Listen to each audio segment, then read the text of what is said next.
Hey there, Mr. Birkin presents multiplication. Today we're going to look at a multi-digit with the standard algorithm. And again, this is Common Core Standard 5.mbt.5. So let's take a look. We've got a 2-digit times 3-digit problem here. I'm going to use blue to do my ones. Okay, so I'm doing the ones place here, right? So first thing I do, 1 times 8. I'm multiplying my ones times my ones. 1 times 8 is 8. That goes right directly below.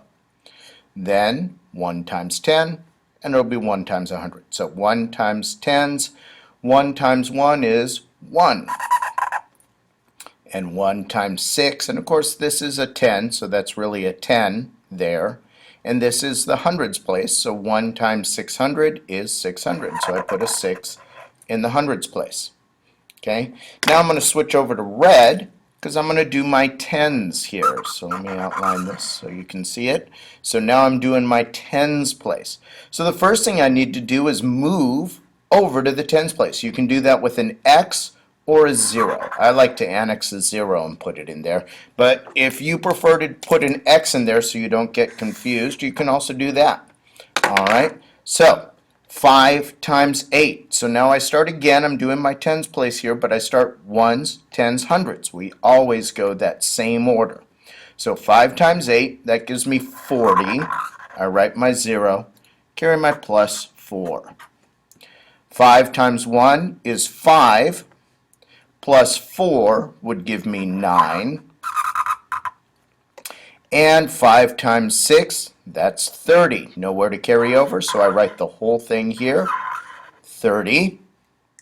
Now, my last step, draw my line and add them all up. Put a plus here. So, 8 plus 0, that's 8. 1 plus 0 is 1. 6 plus 9, that's 15. Write my 5, carry my plus 1. 0 plus 1 is 1. And 3 plus 0 is 3.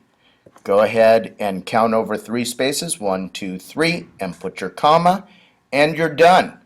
Okay, so let's look at those steps. So I kind of diagrammed them out. Here's 1, 2, 3. There's 3 there in brown, and see purple, red, brown.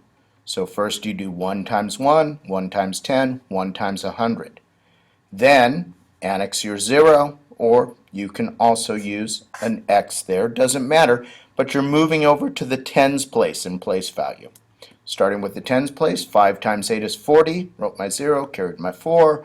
5 times 1 is 5, plus 4 is 9. There's my fifth step. And my sixth step is tens times hundreds, which gave me 30. And then finally, add them all up, and there's your product. So that's a standard algorithm. It's the one that people have been using for a long time. If you find that it works for you, great, use it. If you find that the expanded algorithm, the partial products method, works for you, great, use that. If you find that drawing out the boxes still helps you out, great, use that. Really what I'm saying is use whatever it takes, whatever gets you to the correct product. That's what you want to use. Okay, whatever you're comfortable with. But I want to expose you to every different method for solving these problems. So that's the standard algorithm.